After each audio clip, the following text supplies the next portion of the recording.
नमस्कार दोस्तों, स्वागत है आपका अपने चैनल मानस सर में। और आज ग्रामीण परिवेश की क्लास यूपी लेखपाल के लिए जो प्रमुख दलहनी फसलें हैं उन उसी क्रम में आगे बढ़ते हैं। लास्ट क्लास में मैंने चना और अरहर या तूर, ये दो दालों के बारे में जो इम्पोर्टेंट पॉइंट थे यूपी लेखपाल परीक्षा के लिए वो डिस्कस किए थे।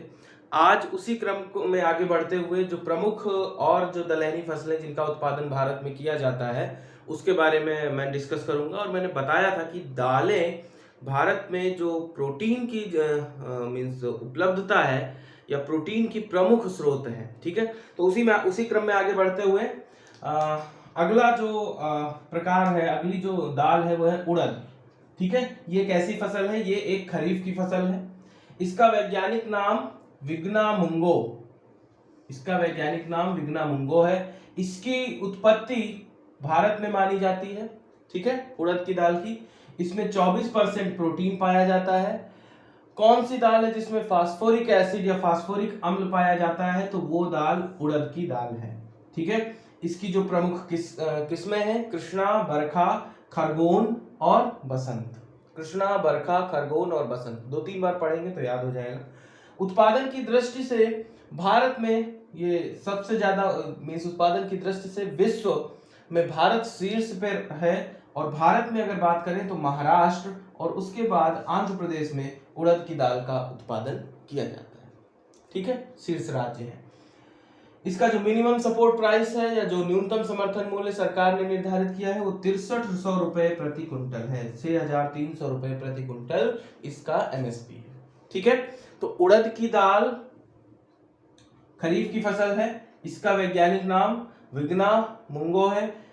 इसकी उत्पत्ति भारत में मानी जाती है। इसमें 24% प्रोटीन पाया जाता है। इसमें फास्फोरिक एसिड भी पाया जाता है। इसकी प्रमुख किस्मों की बात करें तो कृष्णा, बरखा, खरगोन और बसंत इसकी कुछ प्रमुख किस्में हैं। उत्पादन की दृष्टि से भारत में उड़द दाल सबसे ज्यादा विश्व में देखा जाए तो सबसे ज्यादा शीर्ष उत्पादन भारत में किया जाता है। और अगर भारत में देखा जाए तो राज्य में सबसे पहले महाराष्ट्र और दूसरे नंबर पर आंध्र प्रदेश आता है। अगर इसका न्यूनतम समर्थन मूल्य देखा जाए तो 6300 रुपए प्रति क्विंटल सरकार द्वारा इसका मूल्य एमएसपी निर्धारित किया गया, मिनिमम सपोर्ट प्राइस निर्धारित किया गया है। मूंग की फसल को देखें तो ये भी एक खरीफ की ही फसल है, मुख्यतः खरीफ की ही फसल है। जायद में भी कभी कभी जायद की फसलों में भी इसको गिना जाता है क्योंकि ये कम समय में तैयार हो जाती है। तो मूंग की फसल को खरीफ की ही श्रेणी में रखेंगे। इसको ग्रीन ग्राम या गोल्डन ग्राम भी कहते हैं। इसकी एमएसपी 7275 रुपए प्रति क्विंटल गवर्नमेंट के द्वारा निर्धारित की गई है। इसकी उत्पत्ति भी भारत में मानी जाती है। प्रोटीन इसमें 25% पाया जाता है। इसकी जो प्रमुख किस्में हैं भीला, पूषा, वैसाखी, सुनैना, मोहिनी, मोती, K851 और धनु, ये इसकी कुछ प्रमुख फसलें हैं। उत्पादन में मैंने पहले ही बताया था कि भारत दालों के केस में सबसे बड़ा उत्पादन करता, खपत करता और आयात करता भी है। तो उत्पादन की दृष्टि से मूंग में भी भारत प्रथम नंबर पर आता है विश्व में। और भारत में अगर देखें तो महाराष्ट्र में शीर्ष में मूंग की दाल का उत्पादन किया जाता है, महाराष्ट्र राज्य में।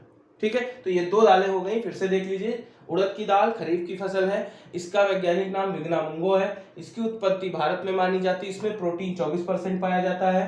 फास्फोरिक एसिड उड़द की दाल में पाया जाता है। कृष्णा, बरखा, खरगोन और बसंत इसकी कुछ प्रमुख किस्में हैं। उत्पादन की दृष्टि से विश्व में भारत उड़द की दाल के उत्पादन में शीर्ष पर है। और भारत में अगर राज्यों की बात करें तो पहले नंबर पर महाराष्ट्र और उसके बाद आपका आंध्र प्रदेश आता है। अगर एमएसपी निर्धारित की जाए, सरकार ने इसकी एमएसपी 6300 रुपए प्रति क्विंटल निर्धारित कर रखी है। मूंग की बात करें तो ये भी खरीफ की फसल है। इसको ग्रीन ग्राम या गोल्डन ग्राम कहते हैं। इसकी एमएसपी 7275 रुपए प्रति क्विंटल है। इसकी भी उत्पत्ति भारत में मानी जाती है और प्रोटीन इसमें 25% के आसपास होता है। इसकी किस्में भीला, पूसा, वैसाखी, सुनैना, मोहिनी, मोती, K851 और धनु इसकी कुछ प्रमुख फसलें हैं। उत्पादन की दृष्टि से विश्व में भारत शीर्ष पे आता है मूंग की दाल के उत्पादन में भी। और भारत में अगर राज्य में बात करें कि किस राज्य में मूंग की दाल का सर्वाधिक उत्पादन किया जाता है तो शीर्ष राज्य महाराष्ट्र है। ठीक है, तो ये नोट्स में अपने नोट कर लीजिए और एक स्क्रीनशॉट लेना है तो ले सकते हैं।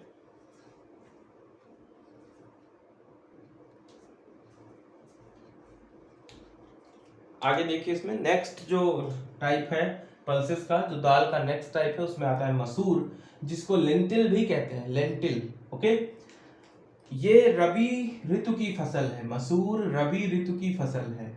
ठीक है, इसका एमएसपी 5500 रुपए प्रति क्विंटल निर्धारित किया गया है। मसूर का एमएसपी 5500 रुपए प्रति क्विंटल निर्धारित है। उत्पत्ति अगर इसकी देखें तो इसकी उत्पत्ति भारत में ही मानी जाएगी। ज्यादातर दालों की उत्पत्ति भारत में है और इसमें जो प्रोटीन पाया जाता है वो लगभग 25% प्रोटीन पाया जाता है। ठीक है, आगे देखिए, सर्वाधिक नाइट्रोजन का स्थिरीकरण क्षमता इसी पौधे में होती है। तो सर्वाधिक नाइट्रोजन इसका स्थिरीकरण की क्षमता इसी पौधे में होती है। अब ये नाइट्रोजन का स्थिरीकरण क्या होता है कि जो दालें होती हैं इनकी जड़ों में एक विशेष प्रकार का बैक्टीरिया राइबोसियम करके पाया जाता है, जो वातावरण में सर्वाधिक नाइट्रोजन ही पाई जाती है। तो नाइट्रोजन की जो जरूरत होती है पौधे की, उसको क्या करता है, स्टोर करने में, स्थिरीकरण करने में मदद करता है। ठीक है, तो सारी दालों में, सभी प्रकार की दालों में ये क्वालिटी, ये प्रॉपर्टी, ये गुणवत्ता होती ही है, लेकिन सर्वाधिक गुणवत्ता नाइट्रोजन को स्थिरीकरण करने की मसूर की दाल के पौधे में होती है। ये सबसे पुरानी दालों में से एक है, सबसे पुरानी दाल है। इसकी जो प्रमुख किस्में हैं, मल्लिका, मलिका, नूरी, प्रिया, पूसा वैभव और गरिमा। मल्लिका, मलिका, नूरी, प्रिया, पूसा वैभव और गरिमा, ये मसूर की दाल की कुछ प्रमुख किस्में हैं।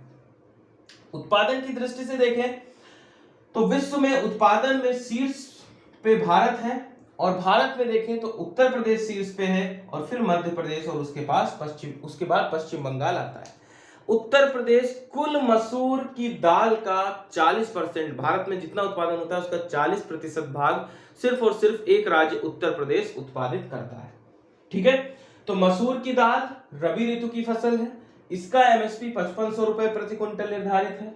इसकी उत्पत्ति भारत में मानी जाती है। इसमें 25% प्रोटीन होता है। इस पौधे में नाइट्रोजन की स्थिरीकरण की क्षमता सर्वाधिक होती है। ये सबसे पुरानी दालों में से एक है। किसमें इसकी मल्लिका, मलिका, नूरी, प्रिया, पूसा वैभव और गरिमा, ये इसकी कुछ प्रमुख किस्में हैं। उत्पादन में देखें तो विश्व में भारत शीर्ष पर है, और भारत में देखें तो उत्तर प्रदेश, उसके बाद मध्य प्रदेश और लास्ट में पश्चिम बंगाल आता है। कुल मसूर की दाल का 40% उत्पादन, जितना भारत में कुल उत्पादन होता है उसका 40% अकेले उत्तर प्रदेश राज्य में ही किया जाता है। अगली फसल आती है मटर, जिसको पी भी बोलते हैं, और ये रबी ऋतु की फसल है। ये रबी ऋतु की फसल है। ठीक है, इसका वैज्ञानिक नाम पाइसम सैटिवम है। मेंडल, ग्रेगर जॉन मेंडल, जो बायोलॉजी में उन्होंने जो हेरिडिटी, आनुवंशिकता पर जो उन्होंने एक्सपेरिमेंट किए, जो प्रयोग किए, उसमें जो पौधा उन्होंने यूज किया वो यही पौधा था। तो मेंडल द्वारा आनुवंशिकता का प्रयोग किस पौधे पर किया गया? मटर के पौधे पर। इसकी उत्पत्ति भी भारत में मानी जाती है। इसमें लगभग 22.5% प्रोटीन होता है। इसकी प्रमुख किस्में रचना, अपर्णा, ऊटी वन, पूसा प्रभात, पूसा पन्ना, हिसार, हरित और सपना। रचना, अपर्णा, ऊटी वन, पूसा प्रभात, पूसा पन्ना, हिसार, हरित और सपना, ये कुछ मटर की प्रमुख किस्में हैं। विश्व में चीन सबसे ज्यादा मटर का उत्पादन करता है, और अगर भारत में देखें तो उत्तर प्रदेश और उसके बाद मध्य प्रदेश आता है। ठीक है, तो ये हो गया आपका मसूर की दाल और मटर की दाल। नोट कर लीजिए इसको।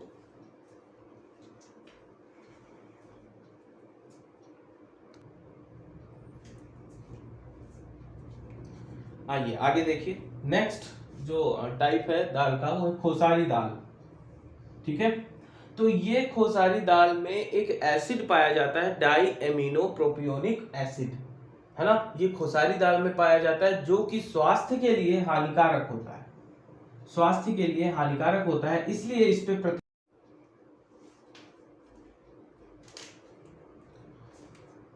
सॉरी, कुछ टेक्निकल प्रॉब्लम की वजह से वो वीडियो जो है वो इनकम्प्लीट रह गया था। इसके बारे में मैं डिस्कस कर रहा था। तो आगे देखिए, खोसारी दाल के बारे में मैं बता रहा था कि खोसारी दाल में डाई अमीनो प्रोपियोनिक एसिड पाया जाता है, जो कि स्वास्थ्य के लिए हानिकारक होता है।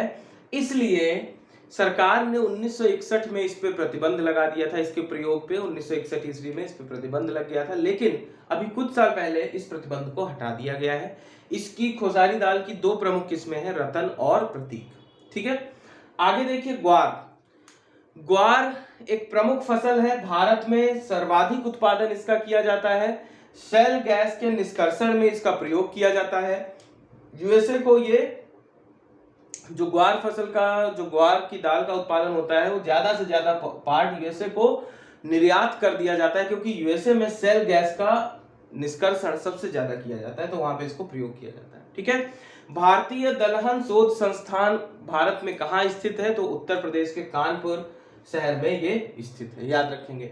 दलहनी पौधों की जड़ों में राइजोबियम बैक्टीरिया पाया जाता है, और उस राइजोबियम बैक्टीरिया का काम होता है कि वो नाइट्रोजन को गांठ के रूप में, जो दाल की गांठें होती हैं, दाल के पौधे की जो गांठें होती हैं, उनमें स्टोर करना, क्योंकि प्रोटीन निर्माण में नाइट्रोजन और कोबाल्ट की आवश्यकता पड़ती है। तो नाइट्रोजन के स्थिरीकरण में राइजोबियम बैक्टीरिया का महत्वपूर्ण भूमिका होती है, जो कि दाल के पौधों की जड़ों में पाया जाता है। ये सवाल पूछा जाता है कि दाल के पौधों की जड़ों में कौन सा बैक्टीरिया पाया जाता है, तो राइजोबियम आप लोग याद रखेंगे। अगला आप कुछ डेटा देखें तो कुल दलहन उत्पादन की अगर बात करें तो विश्व में भारत कुल दलहन उत्पादन में शीर्ष पर है, और दूसरे नंबर पर कनाडा आता है। अगर भारत में बात करें तो फर्स्ट पोजीशन पे मध्य प्रदेश है, और दूसरे स्थान पर महाराष्ट्र आता है। भारत में जो दालों का उत्पादन है उसमें से 66% दालें रबी की फसल के अंतर्गत आती हैं या रबी ऋतु में उगाई जाती हैं। 80% दालें जो जिस क्षेत्र में उगाई जाती हैं वो सिंचित क्षेत्र हैं। सिंचित क्षेत्र मीन्स जहां पे सिंचाई की व्यवस्था उपलब्ध है। ठीक है, आइदर नहरों के द्वारा या फिर नलकूप के द्वारा, जहां सिंचाई की व्यवस्था अवेलेबल है वहां पर 80% दालें उसी क्षेत्र में उगाई जाती हैं। जो उर्वरक हम दालों की फसल में उपयोग करते हैं, nitrogen, phosphorus and potassium, NPK, उनके बीच में जो अनुपात होना चाहिए, आदर्श अनुपात, जो आइडियल प्रोपोर्शन आप कह सकते हो, तो 1:2:3 का अनुपात होना चाहिए।